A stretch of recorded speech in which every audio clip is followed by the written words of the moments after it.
অন্যায়ভাবে মানুষের উপরে হাত উঠেছে, মানুষের জমি আত্মসাৎ করেছে এই হাত দিয়া।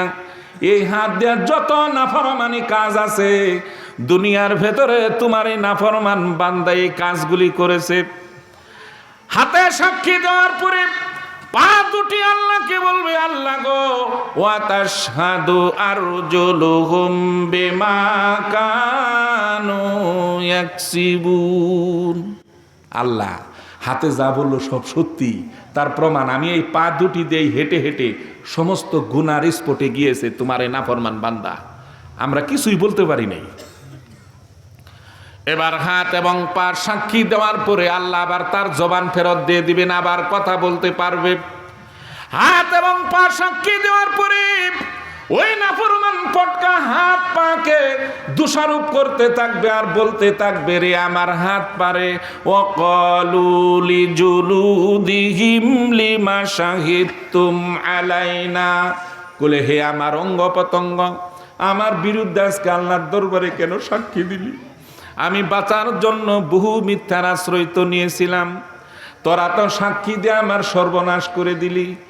রে হাত পারে, দুনিয়ার ভিতরে এত মায়া করতাম, তোদেরকে মহব্বত করতাম, শীতের দিনে তোর হাতের ভিতরে যেন ঠান্ডা না লাগে মোজা পরাইতাম, পায়ের ভিতরে মোজা পরাইতাম, হাতে দামি দামি ঘড়ি আংটি পরাইতাম, এত মহব্বত করতাম রে।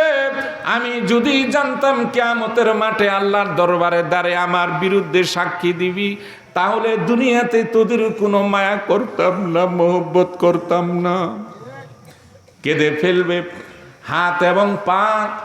এবার উদ্দেশ্য করে ওই ব্যক্তির উদ্দেশ্য করে বলবে, ও আল্লাহর নাফরমান বান্দা শোনো, قالوا أنطقنا الله الذي أنطق كل شيء।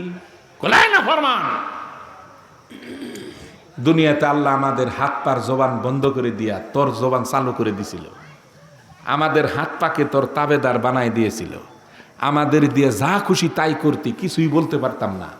আজকে আল্লাহ কথা বলার মতো যখন যোগ্যতা দিয়েছে, আল্লাহর দরবারে দাঁড়ায় একটা মিথ্যা সাক্ষী দেওয়ার সাহস আজকে কারো অন্তরে নাই। তুই অপেক্ষা কর, টের পাবি। এখন আর বাঁচার উপায় আছে? আল্লাহ বলবেন তোর আর কোনো কথা আছে? বললে আল্লাহ আমার লাস্টে আর একটা কথা আছে, তুমি যদি শুনতা। আল্লাহ বলবেন তোর শেষ ইচ্ছা উপরা করছি ক। বলে আল্লাহ দুনিয়ার ভিতরেও আমরা তোর নবী পাই নেই, ওলামায়ে কেরামদের জবান থেকে শুনেছি হাসরের ময়দান হবে, বিচার হবে, কিন্তু বিশ্বাস করি নাই, যেগুলো ভুয়া কথা কয়। আজকে নিজের চোখে দেখে গেলাম আসলেই সত্যি এগুলো। কিন্তু আল্লাহ একটা কথা রাখবা আমার, আল্লাহ বলবেন বল কি? বলে রব্বুল আলামিন আমার লাস্টের কথা হলো নুজিব দাওয়াতাকা ওয়া নাত্তাবিউর রাসূল। বলে আল্লাহ রব্বানা আখরিজিনা, আবার আমারে দুনিয়াতে পাঠাও। বলে লাভ? বলে এইবার যদি যাইতে পারি না আমাল সলিহান গায়রাল্লাযী কুন্না না'মাল, বলে গুনাহ তো করবই না, আমলে সলেহ করব, পুঙ্খানুপুঙ্খানুভাবে আল্লাহ একটা সুযোগ দেও, এবার দুনিয়াতে আমি যাইয়া সব ভালো কাজগুলি করব, কোনো নাফরমানি করব না। আল্লাহ রাব্বুল আলামিন জবাব দিবেন, আওয়ালাম তাকুনু আকসামতুম মিন ক্বাবলু মা লাকুম মিন জাওয়াল। কোলাই না ফরমান, দুনিয়াতে তোকে লম্বা চড়া হায়াত দিয়েছিলাম, তোকে নামাজের কথা বললে, হকের কথা বললে তোর চোখ মুখ কালো হয়ে যেত, তুই আমি আল্লাহর হুকুমকে অবজ্ঞা করতি, তিরস্কার করতি। এই না ফরমান, তোর মউত হবে না, তোর কবর আযাব হবে না, এটা তুই ধারণা করতি। এবার কাঠগড়ায় আল্লাহ রাব্বুল আলামিন তাকে প্রশ্ন করবে, সমস্ত আমলের প্রতি আল্লাহ তাকে মনোনিবেশ করবে, তুই কি কি করেছিস। সব করার পর এখন এই নাফরমান করবে কি? আর উপায় আছে? এবার কোরআনুল কারীম আল্লাহ কয়, وَيَوْمَ يَعَضُّ الظَّالِمُ عَلَى يَدَيْهِ يَقُولُ يَا لَيْتَنِي اتَّخَذْتُ مَعَ الرَّسُولِ سَبِيلًا। আল্লাহ রাব্বুল আলামিন বলেন, এই নাফরমান তখন নিজের হাত দুটি মুখের ভিতরে নিয়ে কামড়াতে থাকবে, কামড়াতে কামড়াতে আঙ্গুলগুলি রক্তাক্ত হয়ে যাবে, হাত রক্তাক্ত হয়ে যাবে, আর মনে মনে বলতে থাকবে, ইয়াকুলু ইয়া লাইতানি ইত্তাখাযতু মা'আর রাসূলি সাবিলা। বলে আমি যদি দুনিয়াতে আল্লাহর রসুলের আদর্শকে অনুসরণ করতাম, উলামায়ে কেরাম যে পথে চলতো, আমি যদি তাদের কথা শুনতাম, তাহলে আজকে আমার এই পরিণতি হয় না। ঠিক তখন সে বলে ফেলবে, চিৎকার পারতে থাকবে, আল্লাহ আমি দুনিয়াতে যদি নবীর আদর্শ মানতাম, আর আহলে হক উলামায়ে কেরাম যে পথে চলছে ওই পথে যদি আমি থাকতাম, তাহলে আজকে আমার এই পরিণতি হয় না। তখন আল্লাহ প্রশ্ন করবে, তুই আমার নবীর পথ, উলামায়ে কেরাম যে পথে তোকে চলতে বলেছে এই পথ বাদ দিয়ে তুই কোন পথে ছিলি? এই তুই কার সাথে চলতি? সব কিন্তু কোরআনে। এবার এই ব্যক্তিটা আল্লাহর কাঠগড়ায় দাঁড়ায় আল্লাহকে বলবে, আল্লাহ গো, ইয়া ওয়াইলাতা লাইতানি লাম আত্তাকিজ ফুলানান খলিলা। কোলা আল্লাহ, দুনিয়াতে আমি চলতাম সুর, বাটপার, হিরোইনকুর, মদকুর, জোয়াকুর, গান বাজনায় লিপ্ত, এদের সাথে আমার সম্পর্ক ছিল। আমার সম্পর্ক ওই ভালো মানুষ, আলেম ওলামা, মসজিদের ইমাম, মুয়াজ্জিন, মাদ্রাসার হুজুর, হাজি সাহেব, নামাজি, এদের সাথে আমার সম্পর্ক ছিল না। আমার সম্পর্ক খারাপ লোকদের সাথে ছিল। তখন আল্লাহ বলবেন, এই নাফরমান, আমি তো কোরআনে বলে দিয়েছিলাম তুই কার সাথে চলবি। আল্লাহ কি বলেছিলেন বলবো? আল্লাহ রাব্বুল আলামিন বলেন, লা ইয়াত্তাকিজিল মুমিনুনাল কাফিরিনা আউলিয়া মিন দুনিল মুমিনিন। আল্লাহ কয়, মুমিনরা, জান্নাতি ব্যক্তিরা একজন ভালো মানুষের সাথে তার সম্পর্ক থাকবে, খারাপ মানুষের সাথে, কোন কাফের, মুশরিক, বেঈমান, মুনাফিক, খোদাদ্রোহী, কোরআন হাদিস বিরোধী কর্মকাণ্ডে লিপ্ত এমন ব্যক্তির সাথে কোনো মুমিন ইমানদার ব্যক্তি বন্ধুত্ব করবে না, সম্পর্ক রাখতে পারে না। কথা কার? জোরে কোন কার? এটা কিন্তু আমার কথা না।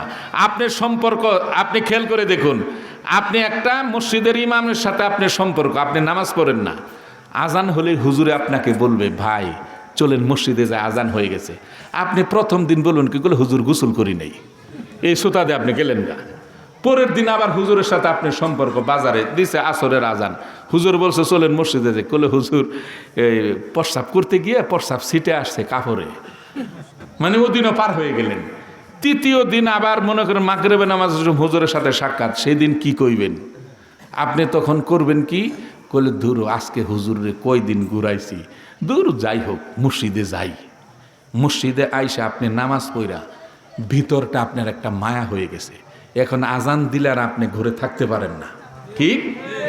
আর আপনি একটা মদারোর সাথে আপনি চলেন, হিরোইন খুরের সাথে, তাস খেলানের সাথে, আপনি তাস খেলতে পারেন না, মদ খাইতে পারেন না। প্রথম আপনার বন্ধুই বলো, কল দূর এক ডুক খা, কলে না এইগুলো আমার বললো না, তাহলে কিন্তু তুমগোর সাথে চলবো না।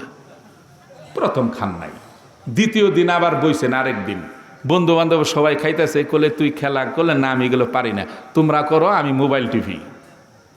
তৃতীয় দিন মনে করেন ওই লোকটারে হয়তো বাবা মায়ে গালি দিয়েছে, নালে মনে করেন বইয়ে কিছু কইছে, মন মেজাজ খুব খারাপ, গেছে বন্ধু বান্ধবের সাথে, এরা তো মদ খাইতেছে, হিরোইন খাইতেছে, হের তো মন খারাপ, তোর কি হয়েছে রে? কলে আর কই না, বাড়ির থেকে দিছে এক বকা, খুলি এক চুমুক খা, সব বিনিশ, চিন্তা ভাবনা আর কিছু থাকবো না।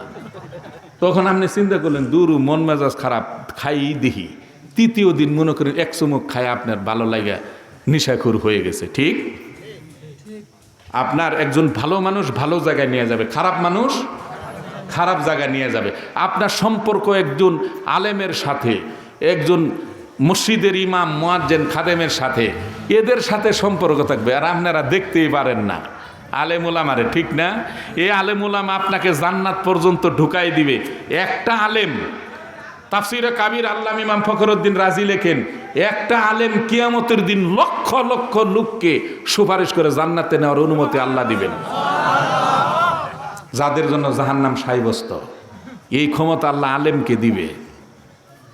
এই দুনিয়াতে একজন ভালো মানুষের সাথে আপনার যদি সম্পর্ক থাকে, একজন আলেমের সাথে, দেখেন কোরআনুল কারিমে সূরা নিসা আল্লাহ বলতেছেন, সূরা নিসাতে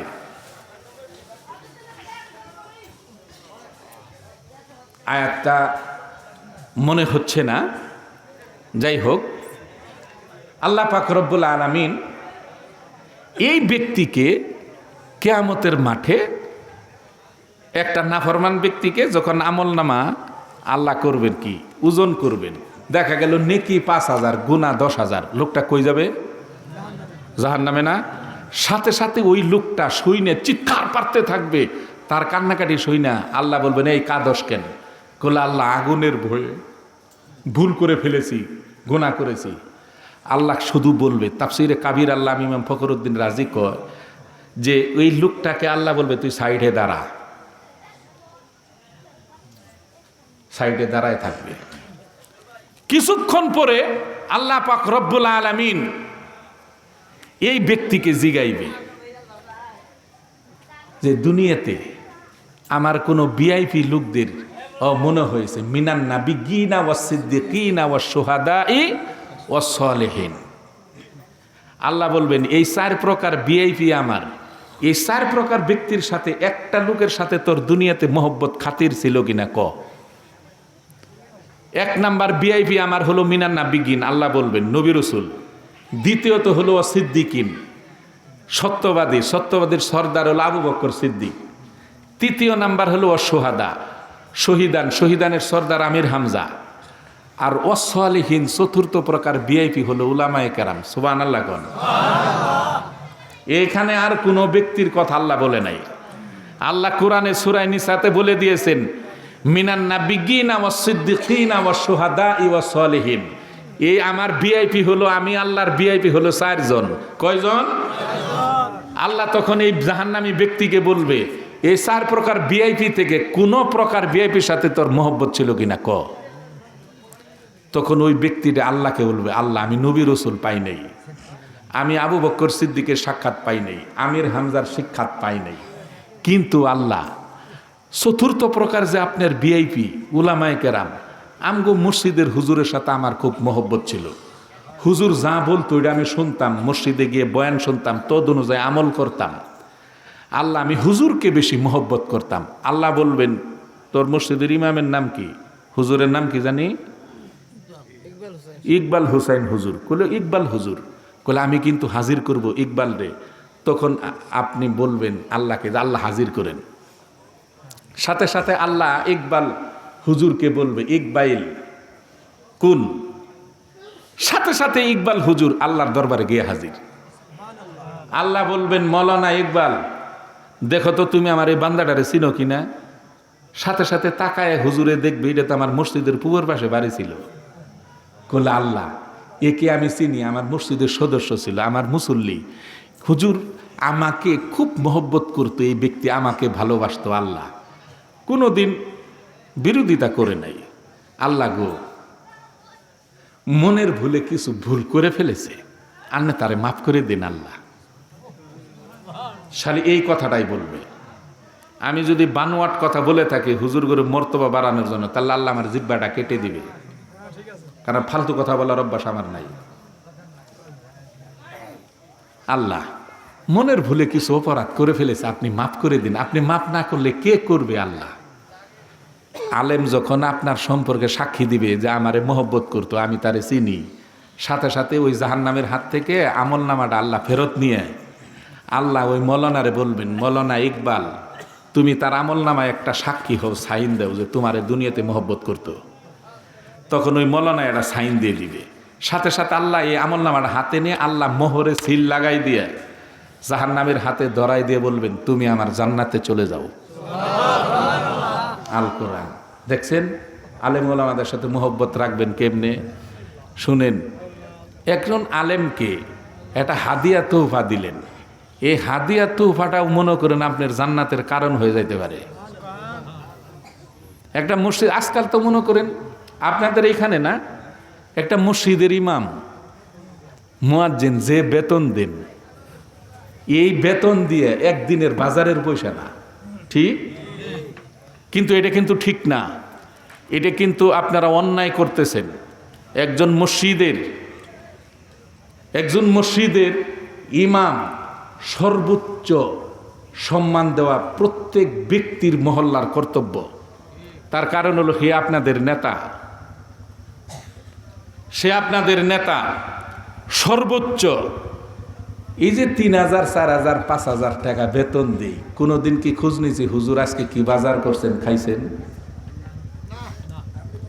এটা কিন্তু ঠিক না, এটা অন্যায়, জুলুম। এটা আমরা এদিক খেয়াল রাখবো, ওলামায়ে কেরামদের সাথে সম্পর্ক রাখবো, মহব্বত রাখবো, কোরআন হাদিস মেনে চলবো।